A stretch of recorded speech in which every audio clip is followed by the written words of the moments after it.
से सावन महीना शुरू हो रहा है और इसी के साथ में कल से कावड़ यात्रा भी शुरू हो जाएगी।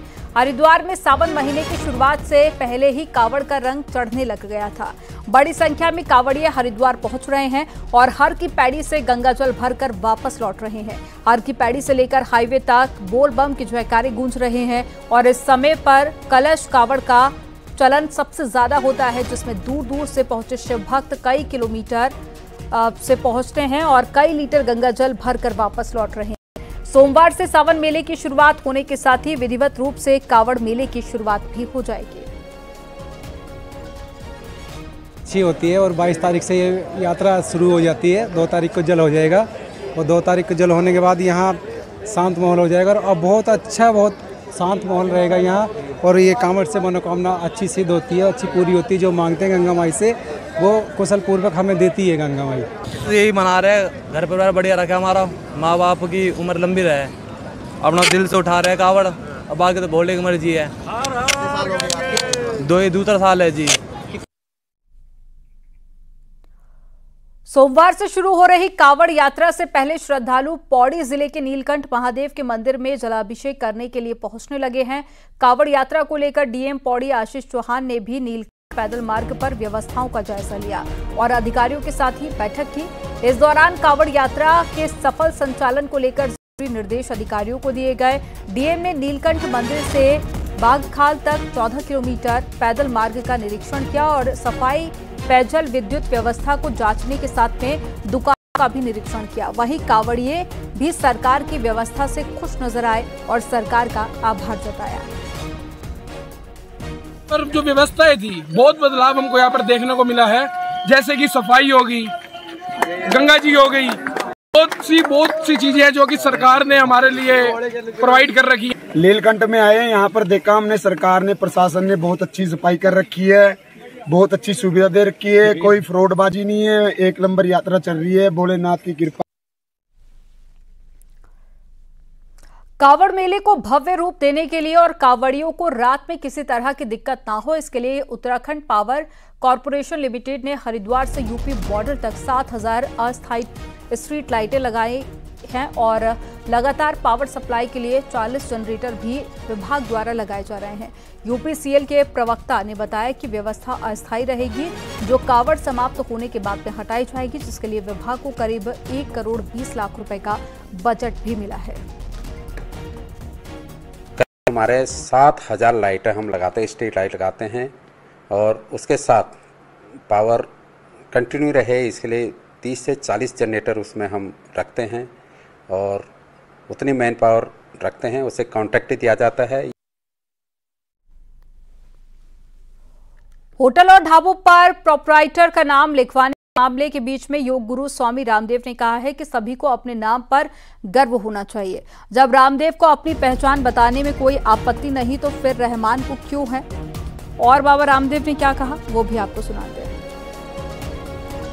रामदेव को अपनी पहचान बताने में कोई दिक्कत नहीं है तो रहमान को क्यों दिक्कत होनी चाहिए? तो अपने नाम पर तो सबको गौरव होता है, तो नाम छिपाने की कोई जरूरत नहीं है। अपने कार्य को शुद्धता और प्रामाणिकता से करने की आवश्यकता है। यदि हमारे कार्य में शुद्धता और पवित्रता है तो हमारा नाम चाहे हिंदू है, मुसलमान है, हम किसी भी वर्ग से ताल्लुक रखते हैं, ब्राह्मण, क्षत्रिय, वैश्य, दलित, आदिवासी, वनवासी, हम सब भारतवासी हैं और सबको अपने भारतीय होने पर, अपने हिंदू पर, अपने मुसलमान होने पर, अपने सिख, जैन, बौद्ध होने पर, अपने दलित होने पर, अपने ओबीसी होने पर, अपने ब्राह्मण, क्षत्रिय आदि होने पर सबको समान रूप से गौरव होना चाहिए। इसमें कई तरह के जो नैरेटिव घड़े जा रहे हैं वो ठीक नहीं। केदारनाथ धाम इन दिनों सियासत का केंद्र बना हुआ है। कांग्रेस 24 जुलाई से केदारनाथ प्रतिष्ठा रक्षा यात्रा निकाली जा रही है तो बीजेपी कह रही है कि कांग्रेस को प्रायश्चित यात्रा निकालनी चाहिए। रिपोर्ट आपको दिखाते हैं।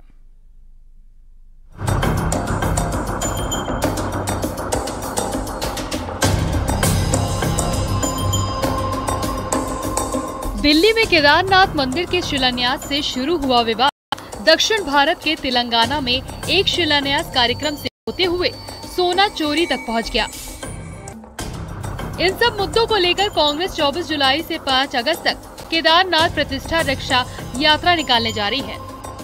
शुरुआत हरिद्वार में गंगा पूजन से होगी तो समापन केदारनाथ पूजा अर्चना के साथ होगा। सीएम धामी ने कांग्रेस की इस यात्रा पर कहा कि राजनीति करने को और भी मुद्दे हैं, आस्था के केंद्रों पर राजनीति नहीं होनी चाहिए। सीएम ने कहा कि कांग्रेस को प्रतिष्ठा यात्रा नहीं, प्रायश्चित यात्रा निकालनी चाहिए। तो मंत्री चंद्र अग्रवाल का कहना है कि केदारनाथ में आने वाले दिनों में उपचुनाव होना है, इसीलिए कांग्रेस राजनीति कर रही है। उत्तराखंड के कांग्रेस पार्टी के सभी नेता जाकर कहीं न कहीं उत्तराखंड की चारधाम यात्रा के बारे में उसकी कमी गिनाते हैं। कभी यात्रा चलती है तब कमियां गिनाते हैं। आज सारे देश दुनिया के इतनी बड़ी भक्त संख्या में आ रहे हैं और कांग्रेस ने अपने समय में बाबा केदार के लिए कोई काम नहीं किया।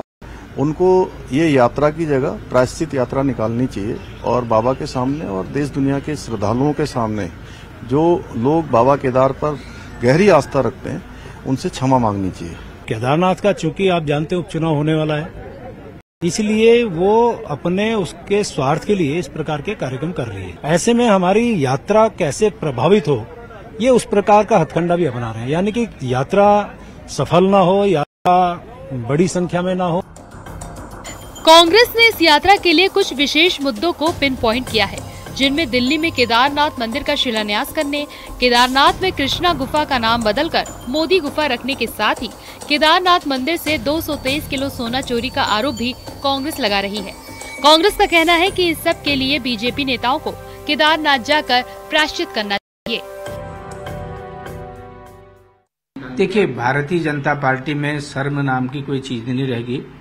प्रायश्चित तो उनको करना चाहिए जो केदारनाथ को की नीलामी करवा रहे हैं, केदारनाथ को बेचने का काम कर रहे हैं। अभी भी समझ जाओ, अभी तो आपको भगवान राम ने ही दंडित किया है।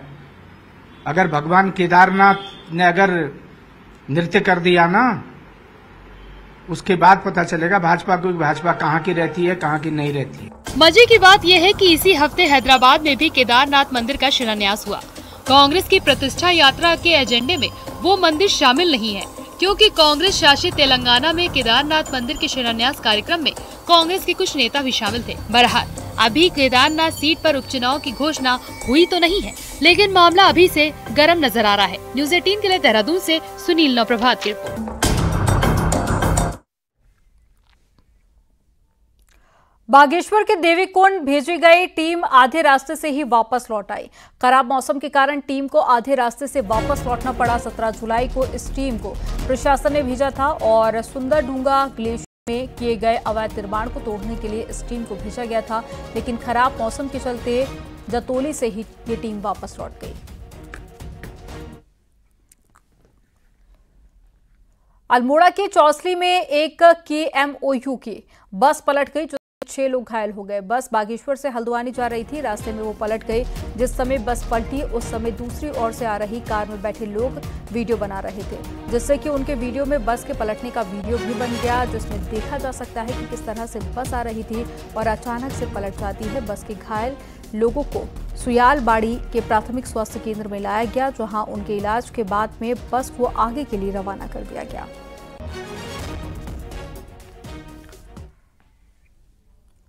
उत्तराखंड के 4 जिलों के लिए बारिश का रेड अलर्ट जारी कर दिया गया है। बागेश्वर, नैनीताल, उधम सिंह नगर और साथ ही चंपावत के लिए मौसम विभाग ने रेड अलर्ट जारी किया।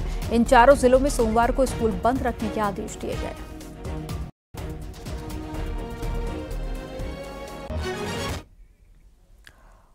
उत्तरकाशी में भी बिशनपुर सेंज के पास में हुआ गंगोत्री हाईवे को BRO ने कड़ी मशक्कत में खोल दिया, लेकिन हाईवे पर अभी भी फिसलन के हालात बने हुए हैं। हाईवे पर इतना ज्यादा कीचड़ और मिट्टी है, जिससे कि अभी भी लोगों को दिक्कतें हो रही हैं। यही वजह है कि एक एक कर गाड़ियां फंसकर वहां से निकाल रही हैं और ये हाईवे करीब 10 घंटे बाद खुला है। वहीं कांवड़ यात्रियों को भी काफी दिक्कतों का सामना करना पड़ा।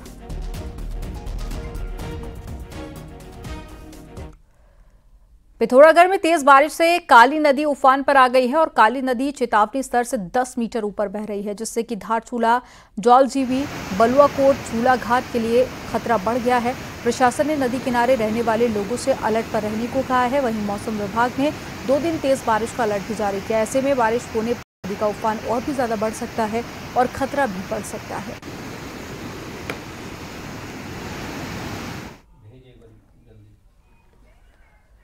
नैनीताल में प्रशासन की चेतावनी के बाद भी लोग नदी में जाना नहीं छोड़ रहे हैं। रविवार को कोसी नदी में अचानक से पानी बढ़ने से 4 युवक टापू में फंस गए। केचुधाम तहसील का है और दिन के समय पहाड़ में बारिश पड़ने के बाद में चारों युवक फंस गए थे। सूचना के बाद में एसडीआरएफ और पुलिस मौके पर पहुंची, जिसके बाद में 3 घंटे तक चले रेस्क्यू अभियान के बाद में को सुरक्षित निकाला गया, जिसमें 2 युवक दिल्ली के हैं, बाकी 2 स्थानीय युवक हैं।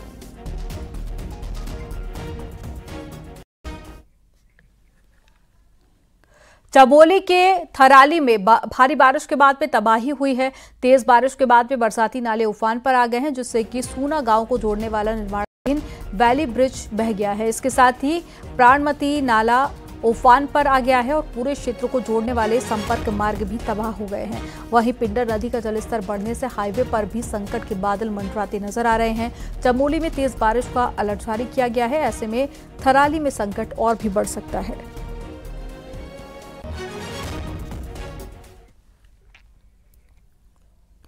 पहाड़ में आज भी कई ऐसे इलाके हैं जहां विकास कोसों दूर है। एक ऐसा ही गांव है पिथौरागढ़ का मेतली गांव, जहां के लोग आज भी मुख्यधारा से जुड़ने के लिए 10 किलोमीटर का कठिन पैदल सफर तय करने को मजबूर हैं।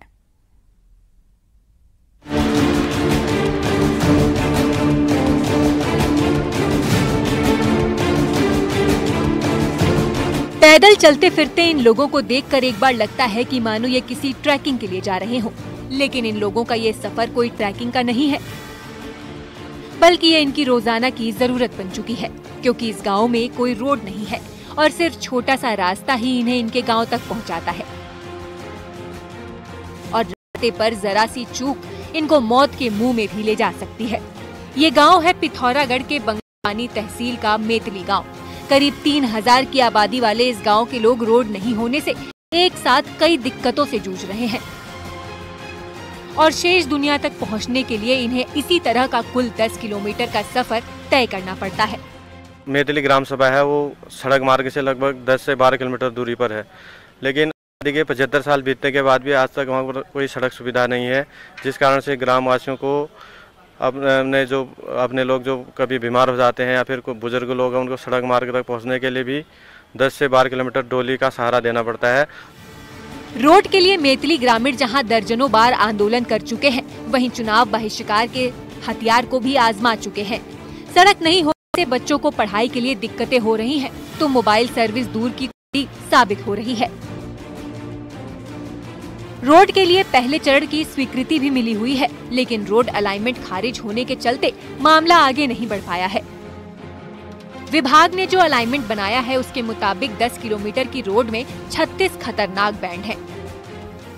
उस 10 किलोमीटर में 36 बैंड हेयरपिन बैंड आ रहे थे, तो वो मेरे पास प्रकरण आया था। मैंने उनको लौटाया है कि ये बहुत ज़्यादा हेयरपिन बैंड हैं, क्योंकि पहाड़ी क्षेत्र है और एक ही पहाड़ पर 36 बैंड अगर हम बनाएंगे तो ये रोड बनने के बाद भविष्य में इसमें भूस्खलन आदि की संभावना बन सकती है। तो उसको एक बार उनसे परीक्षण करने के लिए मैंने भेजा है। और गांव के लोग एक छोटी सी पगडंडी के सहारे ही अपने घर तक पहुंचते हैं। भले ही यहाँ रोड बनाने में कई दिक्कतें आ रही हैं, किंतु फिर भी इनको इस तरह के हालातों पर नहीं छोड़ा जा सकता है।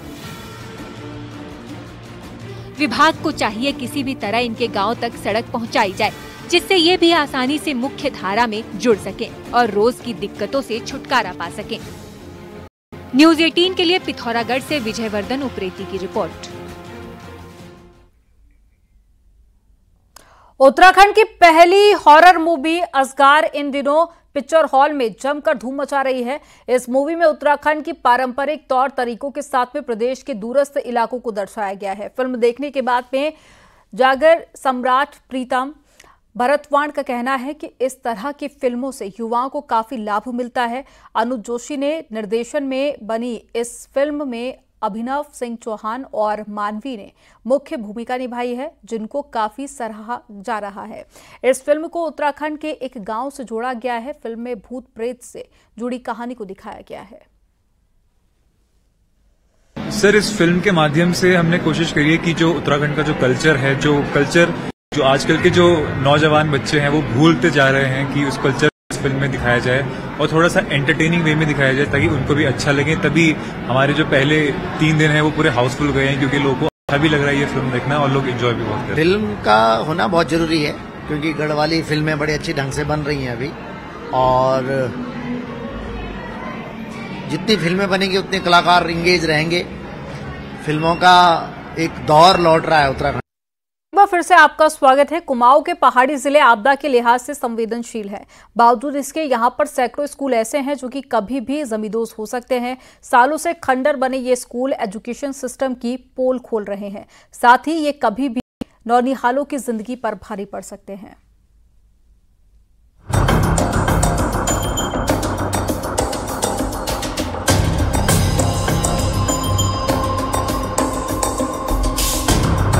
पहाड़ों में सरकारी एजुकेशन सिस्टम लाख दावों के बाद भी पटरी पे नहीं आ रहे। सैकड़ों स्कूल जहां टीचर्स की कमी सालों से झेल रहे हैं, वहीं इन स्कूलों में पढ़ाई करना भी अब कठिन हो गया है। खासकर मानसून सीजन में तो खस्ता हाल स्कूल स्टूडेंट्स के साथ ही टीचर्स के लिए भी खतरनाक हो गए हैं। जर्जर हो चुके ये स्कूल कभी भी आसमानी आफत के शिकार हो सकते हैं। अल्मोड़ा, पिथौरागढ़, बागेश्वर और चंपावत में 206 स्कूल ऐसे हैं जिन पर हर वक्त खतरा मंडराया रहता है। आपदा से प्रभावित है हमारा ये क्षेत्र, और हम सरकार से और विभाग से ये गुजारिश करते हैं कि यथाशीघ्र जितनी जल्दी से जल्दी हो सके जो विद्यालय हमारे जीर्ण अवस्था में है उनके लिए उसके लिए आर्थिक, उनके लिए जो मरम्मत के लिए जो आर्थिक सहयोग की आवश्यकता होती है वो तुरंत उस राशि को किसी भी स्तर से, चाहे वो जिला स्तर से हो तो जिला स्तर। देखिए, मानसून का समय चल रहा है और जगह जगह आपदाएं आ रही हैं, और यदि मैं सरकारी विद्यालयों की बात करूँ तो पिथौरागढ़ जिले में अधिकतर जो सरकारी विद्यालय हैं वो जर्जर हालत में हैं। लोग जो है अपने बच्चों को जान जोखिम में डालकर विद्यालय भेज रहे हैं। जर्जर स्कूलों की सबसे ज्यादा संख्या बॉर्डर जिले पिथौरागढ़ में है। पिथौरागढ़ में 141 स्कूल ऐसे हैं जिन्हें तत्काल मरम्मत की दरकार है, जबकि अल्मोड़ा में खस्ताहाल हो चुके स्कूलों की संख्या 46 है। वहीं बागेश्वर में 16 और चंपावत में 3 स्कूल खासे जर्जर स्थिति में जा पहुँचे हैं। खस्ताहाल स्कूलों को सुधारने के लिए विभाग ने कुछ प्रस्ताव तैयार किए हैं, तो कुछ के प्रस्ताव अभी भी बन रहे हैं। ऐसे में सवाल ये उठना लाजमी है कि आखिर कब इन स्कूलों की हालत सुधरेगी। बेसिक स्तर पर 46 विद्यालय हैं जिनमें 17 जीर्ण हैं, जो और बाकी जो है आपके बृहद मरम्मत के योग्य है। तो इसमें विभिन्न स्तरों पर कार्रवाई गतिमान है, जनपद स्तर या निदेशालय स्तर पर। सिस्टम की उपेक्षा के शिकार सबसे ज्यादा दुर्गम इलाकों के स्कूल हैं। इन इलाकों में प्राइवेट स्कूल नहीं होने के कारण स्टूडेंट्स पूरी तरह सरकारी स्कूलों पर ही निर्भर हैं। ऐसे में जर्जर हो चुके स्कूलों में कभी भी बड़ा हादसा हो सकता है। अल्मोड़ा से किशन जोशी के साथ पिथौरागढ़ से विजय वर्धन, उप्रेती की रिपोर्ट। देहरादून में एक पेड़ मां के नाम अभियान के तहत में सीएम पुष्कर सिंह धामी ने रविवार को कैनाल रोड स्थित गंगोत्री विहार में अपनी माता विष्णा देवी के साथ में पौधा रोपण किया। इस मौके पर कैबिनेट मंत्री गणेश जोशी, प्रेमचंद अग्रवाल भी मौजूद रहे। इस मौके पर सीएम धामी ने कहा कि आज शुभ दिन है, आज गुरु पूर्णिमा है। इंसान की पहली गुरु मां होती है, इसलिए आज पर्यावरण संरक्षण के लिए मां के साथ पौधा रोपा।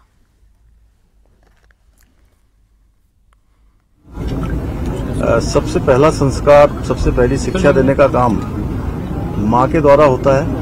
मैं अपना सौभाग्य मानता हूँ कि मैंने आज माँ के साथ माँ के एक पौधे का उनके नाम का रोपण किया है, और निश्चित रूप से ये हमारे लिए वैसे भी पर्यावरण संरक्षण के क्षेत्र में बहुत बड़ा योगदान पौधों के रोपण का है, वृक्षारोपण का है। और ये अभियान हमारा हरेला पर्व से चल रहा है। मेरा बहुत अच्छा लगा, पौधा लगाया हमने, बहुत अच्छा लगा, बहुत खुशी हुई। यहाँ देखा हमने, माताएं बहनें सभी ने पौधा लगाया, बहुत अच्छे लगाया है, बहुत अच्छा। पूरे प्रदेश में सभी को, पूरा प्रदेश में सबने लगाया, बहुत अच्छा हो रहा है। इसमें बड़े खुशी की बात है, बहुत अच्छा हो रहा है।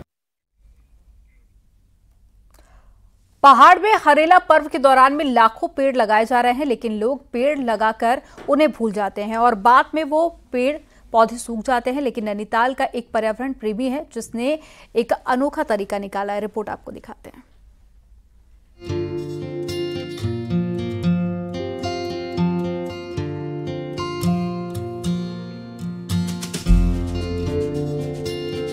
नैनीताल में जोली गांव के शेखर भट्ट की मेहनत रंग दिखाने लगी है। शेखर भट्ट ने गर्म इलाके में बांज जैसी प्रजाति को रोपा और आज वो पेड़ तेजी से बढ़ने लगे हैं। पिछले 6 सालों से शेखर भट्ट ने मालू और शाल के जंगल के बीच बांज के पेड़ लगाने की मुहिम न सिर्फ छेड़ी बल्कि इनका लालन पालन भी बच्चों की तरह किया।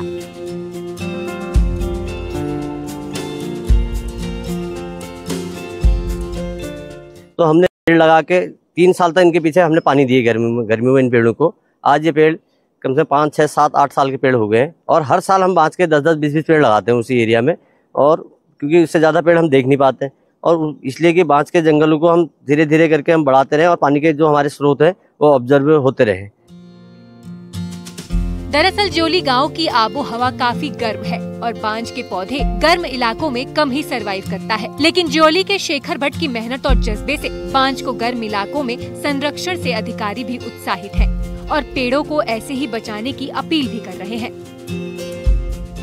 तो हमारी जिम्मेदारी है कि हम उसको बचाएं, उससे जाके मिलें। जैसे भी अभी हम वहाँ पे जंगल में गए थे तो प्रधान जी ने वहाँ पर मुलाकात की, सब पेड़ों से मिले। तो कहीं ना कहीं एक भावना तो हर किसी के अंदर होती है ना, तत्व तो सभी के अंदर है, तो हर भाव सबके अंदर होता। बहरहाल शेखर भट्ट की मुहिम रंग तो ला रही है और उन लोगों के लिए आइडिया भी सेट कर रही है जो पेड़ लगाने के बाद उनको भूल जाते हैं।